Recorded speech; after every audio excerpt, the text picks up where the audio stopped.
ఈరోజు మన సత్తుపల్లి నియోజకవర్గంలో నూతనంగా నియమితులైన మండల అధ్యక్షులు మరి టౌన్ కాంగ్రెస్ అధ్యక్షులకి హృదయపూర్వకంగా శుభాకాంక్షలు తెలియజేస్తూ ఈరోజు ఈ ప్రోగ్రాంకి అలాగే సార్ ఓటు నమోదు ప్రక్రియ దాని గురించి అవగాహన కల్పించడానికి మనకి కన్వీనర్గా నియమితులైన టీపీసీసీ జనరల్ సెక్రటరీ రవిచంద్ర గారికి ప్రత్యేక ఆహ్వానితులుగా ఇక్కడ విచ్చేసిన మన డీసీసీ అధ్యక్షుడు నూతి సత్యనారాయణ గౌడ్ గారికి అలాగే మహిళా కాంగ్రెస్ అధ్యక్షురాలు దొక్కల సౌజన్య గారికి మన వేదికను అలంకరించిన మండల అలాగే పట్టణ కాంగ్రెస్ అధ్యక్షులు అలాగే విచ్చేసిన మున్సిపల్ చైర్మన్లు కౌన్సిలర్స్ పెద్దలు వివిధ గ్రామాల నుంచి విచ్చేసిన కాంగ్రెస్ నాయకులు కార్యకర్తలు అలాగే బిఎల్ఏలుగా నియమితులైన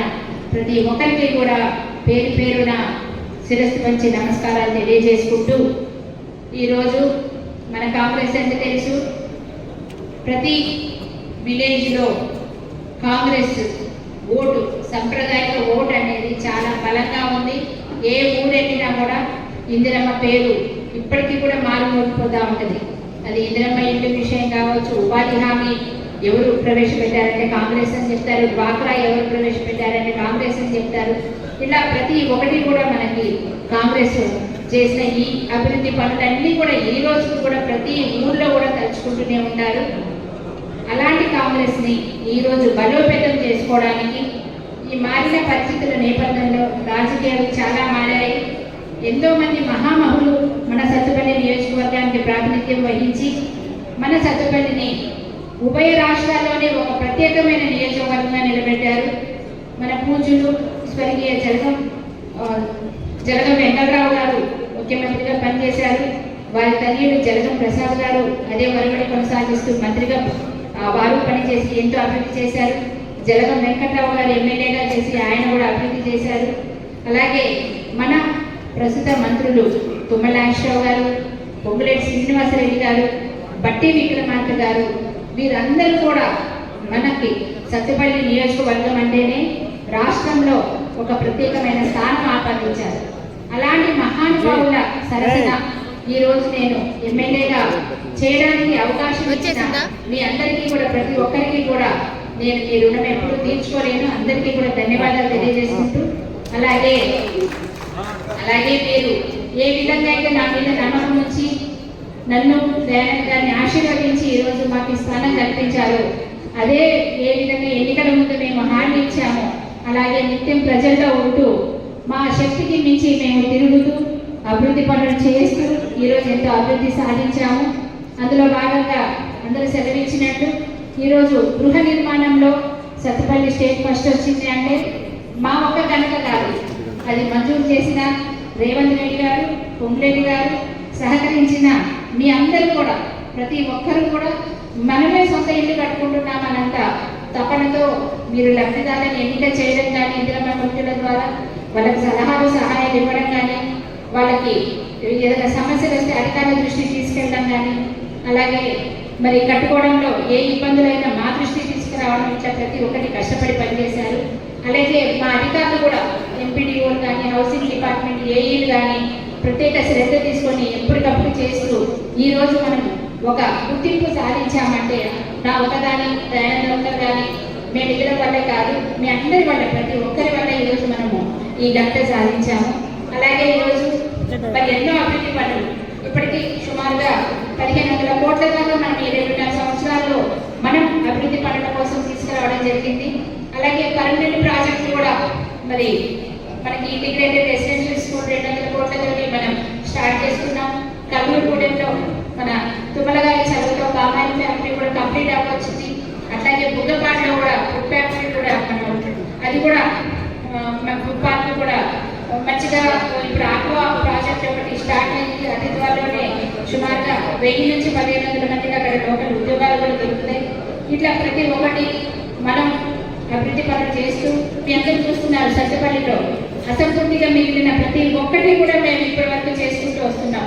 అంబేద్కర్ భవనం కావచ్చు, లేకపోతే మన క్రిస్టియన్ భవనం కావచ్చు, రజకులకి దోపిఘాట్ కావచ్చు, ఏదైనా సరే కల్లూరు తీసుకుంటే తెలంగాణ వాళ్ళకి ఫంక్షన్ హాల్, కమ్యూనిటీ హాల్ ఇలా ఏదైనా వాళ్ళ గత ప్రభుత్వంలో వాళ్ళు నిధులు మంజూరు చేయకుండా పేపర్ మీద వాళ్ళు మంజూరు చేసినవన్నీ మన కాంగ్రెస్ ప్రభుత్వం వచ్చిన తర్వాత అవన్నీ కంప్లీట్ చేయడం, అభివృద్ధి చేసుకోవడం జరుగుతూ ఉంది.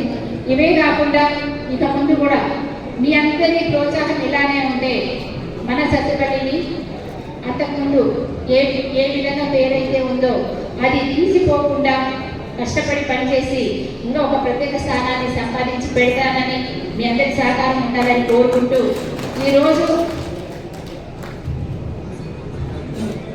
అలాగే ఇప్పుడు ఈ సంవత్సరానికి మనకి ఈజీఎస్ కింద 11 కోట్లు రిలీజ్ అయినాయి.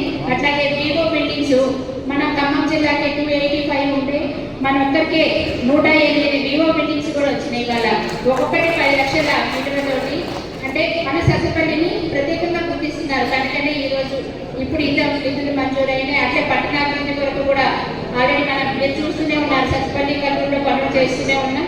అవే కాకుండా ఇంకొక 25 కోట్లు కూడా ప్రత్యేకంగా మంజూరు అవుతా ఉన్నాయి. ఇలా ఏది మా దృష్టికి ఏది వచ్చినా మనం శాయశక్తిలో పనిచేస్తున్నాము. అట్లాగే మాకు కూడా పొంగులేటి గారు కానీ, తుమ్మల గారు కానీ, బట్టి గారు కానీ ఎంతో సహకరిస్తూ ఈరోజు మమ్మల్ని కూడా వెన్ను తట్టి ప్రోత్సహిస్తున్నారు. అలాగే ఈరోజు మా బాధ్యతలు మీకు కూడా పంచుతూ ఈరోజు అత్యంత సమర్థులైన వాళ్ళు ఎవరు అని మనం అందరి అభిప్రాయాలు సేకరించి బిఎల్ఏని ఈరోజు సెలెక్ట్ చేయడం జరిగింది. బిఎల్ఏ అంటే ఇప్పుడు ఆషామాషి కాదు. ఈ సర్ ప్రోగ్రామ్ మొత్తం మీ మీదే ఆధారపడి ఉంది. మీరు ఎంత యాక్టివ్గా ఉండాలి, చురుగ్గా ఉండాలి. అస్సాంలో చూస్తున్నాం మనం ఈరోజు ఎందుకు ఓడిపోయారు అంటే 27 లక్షల ఓట్లను అక్కడ తొలగించడం జరిగింది. అలాంటిది మన దగ్గర రిపీట్ అవ్వకూడదు. ఎందుకు ఇప్పుడు మీకు శిక్షణ ఇస్తారు, మీ అందరికీ క్లియర్గా అర్థమవుతుంది మన బాధ్యత ఎంత ఉంది అందులో. ప్రతి ఒక్క ఓటరు మీకు తెలిసి ఉండాలి. విలేజ్లో 600 నుంచి 1000 మధ్యలో ఉంటారు ఓటర్లు. ప్రతి ఒక్కరి వివరాలు మీకు తెలియాలి. ఒకవేళ చనిపోయిన వాళ్ళు ఎవరైనా ఉంటే జెన్యూన్గా ఉంటే, అలాగే వలస వెళ్ళిపోయి అట్లా ఏదన్నా ఉంటే జెన్యూన్గా ఉంటే అవి తొలగించవచ్చు. కానీ ఉన్నా కూడా అక్రమంగా తొలగించకుండా చూసుకోవాలి మన ఓట్లని. గురుతర బాధ్యత మీ మీద ఉంది. అలాగే చాలా ఫామ్స్ ఇవాళ సబ్మిట్ చేయాల్సింది మనం, ధృవీకరణ పత్రాలు. అందరికీ అన్నీ తెలియకపోవచ్చు.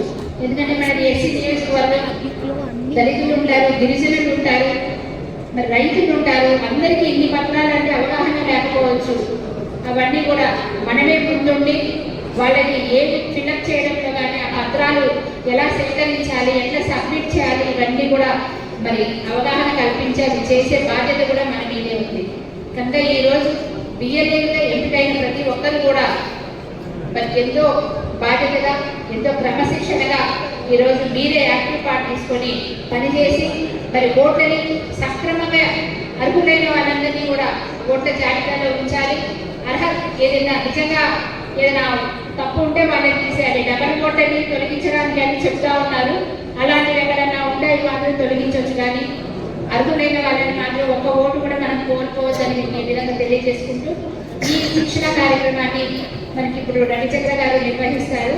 అవన్నీ జాగ్రత్తగా నోట్ చేసుకోండి. ఒకవేళ అర్థం కాకపోతే మళ్ళీ మనం మండల వైజ్గా మళ్ళీ మీటింగ్ పెట్టుకుందాము. మళ్ళీ కూడా మనం చర్చించుకొని ఇవన్నీ ఈ ప్రోగ్రామ్ సక్సెస్ఫుల్గా మనం అమలు చేయాలి. జూన్ 25 నుంచి స్టార్ట్ అవుతుంది. మీరందరూ కూడా అలర్ట్గా ఉండి, చురుగ్గా ఉండి మరి అందరినీ కలుపుకొని పోయి ఈ ప్రోగ్రామ్ సక్సెస్ చేయాలని మనస్ఫూర్తిగా కోరుకుంటూ మరి ఒక్కసారి అందరికీ ధన్యవాదాలు. మీరు కూడా ఇదే విధంగా సపోర్ట్ చేస్తూ మద్దతు ఇచ్చి కాంగ్రెస్ పార్టీని ఇంకా బలోపేతం చేసి మన కాంగ్రెస్ పార్టీని మళ్ళీ అధికారంలో తీసుకురావాలని మరి అందరికీ సవినయంగా మనవి చేసుకుంటూ విచ్చేసిన ప్రతి ఒక్కరికి ధన్యవాదాలు. ముఖ్యంగా పాత్రికేయ మిత్రులందరికీ కూడా ధన్యవాదాలు తెలియజేసుకుంటూ జై కాంగ్రెస్, జై కాంగ్రెస్, జై కాంగ్రెస్, జై కాంగ్రెస్. అందరికీ నీరసం వచ్చినట్టు ఒకసారి గట్టిగా జై